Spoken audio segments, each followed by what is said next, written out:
નમસ્કાર મિત્રો, આપ સૌનું સ્વાગત છે આજના નવા વિડીયોમાં। હું છું આપનો દોસ્ત શિવાજી રાજપૂત। મિત્રો, અત્યારે જિલ્લા પંચાયત, તાલુકા પંચાયત, નગરપાલિકા અને મહાનગરપાલિકાની સામાન્ય ચૂંટણીઓ ચાલી રહી છે। ત્યારે તમારા મતદાર મંડળ એટલે કે વોર્ડની મતદાર યાદી કઈ રીતે ડાઉનલોડ કરવી એની સ્ટેપ બાય સ્ટેપ સમજ સાથેનો આ વિડીયો આપની સમક્ષ લઈને હું આવ્યો છું। વિડીયો ગમે તો લાઈક કરી દેજો, બીજા મિત્રો સાથે શેર કરજો અને આવા જ ઉપયોગી વિડીયો માટે અમારી ચેનલને સબસ્ક્રાઈબ કરી લેજો। આ વિડીયો જો તમે ફેસબુક કે ઇન્સ્ટાગ્રામ પર જોતા હો તો અમને ફોલો કરવાનું ભૂલશો નહીં। તો ચાલો શરૂ કરીએ આજનો નવો વિડીયો। મિત્રો, તમારા વોર્ડની મતદાર યાદી ડાઉનલોડ કરવા માટે સૌપ્રથમ તમારે રાજ્ય ચૂંટણી આયોગની જે વેબસાઇટ છે sec.gujarat.gov ઉપર જવાનું છે।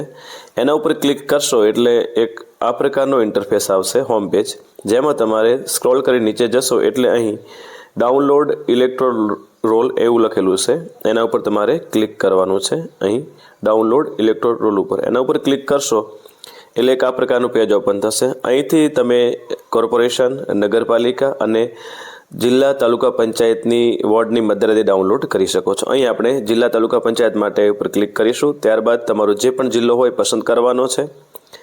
જિલ્લો પસંદ કર્યા પછી નીચે તાલુકો પસંદ કરવાનો છે।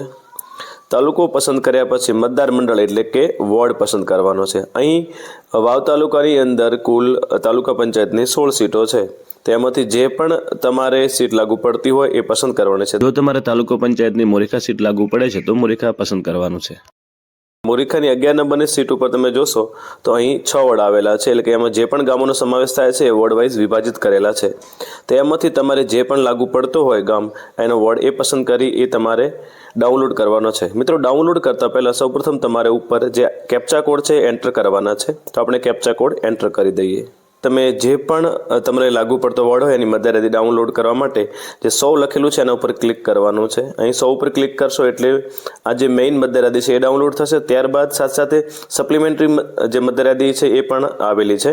તો તમારા વોર્ડ માટે તમારે આ બંને મતદાર યાદી ડાઉનલોડ કરવાની રહેશે।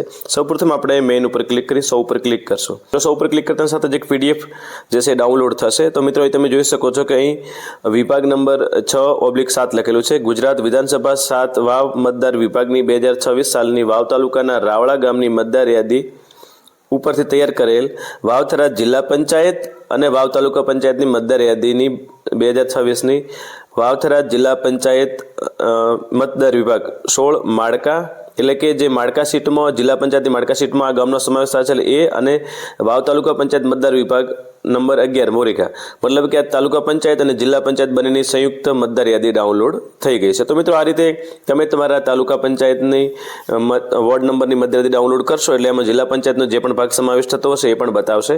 તો આ રીતે જિલ્લા પંચાયત, તાલુકા પંચાયતની સંયુક્ત મતદાર યાદી ડાઉનલોડ થશે। મિત્રો, આ બાબતે કોઈ પણ કન્ફ્યુઝન હોય તો કોમેન્ટ કરજો। મિત્રો, તમારું કે તમારા કુટુંબના વ્યક્તિનું નામ કઈ મતદાર યાદીમાં કયા વોર્ડમાં આવેલું છે એ જાણવા માટેનો વિડીયો પણ હું ટૂંક સમયમાં આ ચેનલ ઉપર લઈને આવીશ। તો અમારી ચેનલને સબસ્ક્રાઈબ કરી લેજો। ફેસબુક અને ઇન્સ્ટાગ્રામ પર વિડીયો જોતા હો તો ફરીથી અમને ફોલો કરવાનું ભૂલશો નહીં। ફરી મળીશું એક નવા વિડીયો સાથે, નવી મેચ સાથે। ત્યાં સુધી આપ સૌ મિત્રોને જય માતાજી, જય હિન્દ, જય ભારત।